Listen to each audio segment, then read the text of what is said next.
அதான் சொல்கிறேன், நமக்கு யாரையாவது பிடிச்சி போச்சுன்னா அவங்க எவ்வளோ கெட்டவங்களா இருந்தாலும் அவங்க கர்ணனா மாறிடுறோம் நம்ம. ஆனால் சில விஷயங்களை கர்ணனா இருக்கக்கூடாது.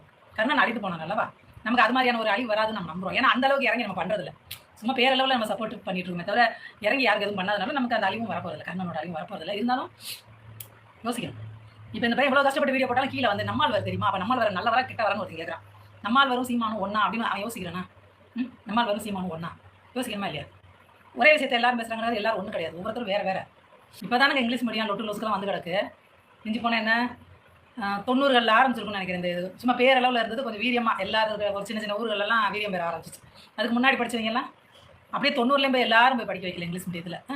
இப்போ சொல்லப்போனால் ஒரு 10 வருஷமாக தான் ரொம்ப அது ஒரு பெரிய கௌரவ பிரச்சனையாக மாறி போய் கிடக்கு. இங்கிலீஷ் மீடியத்தில் படித்தா தான் கௌரவன்ற மாதிரி அந்த ஊர் பெருமைக்காண்டி கடனை உடனே வாங்கி கஷ்டப்படுற ஜென்மங்க நிறையா இருக்குது.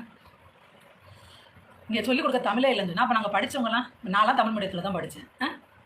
நாளைக்கு உன் புள்ள பேசும்போது தெரிஞ்சிடும்ல, நீங்கள் தான் வீட்டில் சொல்லிக் கொடுக்குறீங்க அப்படின்னு ஆக்ஷனை கொடுக்குறீங்க. இப்போ நீங்கள் எங்கேயா படிச்சிங்க முதல்ல? நீங்கள் எந்த நாட்டில் வெளிநாட்டில் போய் தமிழ் கற்றுட்டு வந்துட்டீங்களா? நீங்கள் இந்த தமிழ்நாடு தானே படிச்சிருப்பீங்க. வெறுமனே நல்ல தமிழில் பேசினா போதுமா? குணம் நல்லா இருக்க வேண்டாமா? பண்புகள் தேவையே இல்லையா? நல்ல தமிழில் பேசினா போதுமா? பண்புகள், அறிவாளித்தனம், புத்திசாலித்தனம் எதுவுமே தேவை இல்லையா? எனக்கு ஒரு சிந்தனை இருக்குது, அந்த சிந்தனையை ஒட்டி இந்த பையனோட சிந்தனை இருக்குது. அது எனக்கு ரொம்ப சந்தோஷமாக தான் இருக்குது. நான் கவனிச்சிட்டே தான் இருக்கேன், ரொம்ப சந்தோஷமாக இருக்குது. அதனால் சரி லைவில் வந்து சொல்லுவோன்னு நினச்சேன். அவர் என்ன சொன்னாலும் அப்படியே எடுத்துக்கக்கூடாது. உண்மைக்கே இந்த நாம் தமிழர் கட்சிக்கு வேறு யாருன்னா தலைவராக இருந்து அந்த கட்சி இன்றைக்கி எங்கேயோ நகன்றும் அதே இடத்துல தேங்கி போய் கிடக்குன்னா இவரால் மட்டும்தான் அந்த மாதிரி தேங்கி போய் கிடக்கு. வேறு அளவில் ஒரு கட்சி நடத்திக்கிட்டு ஏதோ பண்ணிக்கிட்டு இருக்கிற மாதிரியே தான் இருக்குது, தவிர மக்களுக்காக எதுவும் பண்ணுற மாதிரி தெரியல. ஆனால் அந்த கட்சியில் இருக்கிறவங்க வேணால் உண்மையாக இருக்கலாம், ஏதோ பண்ண போகிறோம், நம்ம ஏதோ பண்ண போகிறோம், அவங்கள கற்பனை பண்ணிட்டு உட்காந்துருக்கலாம்.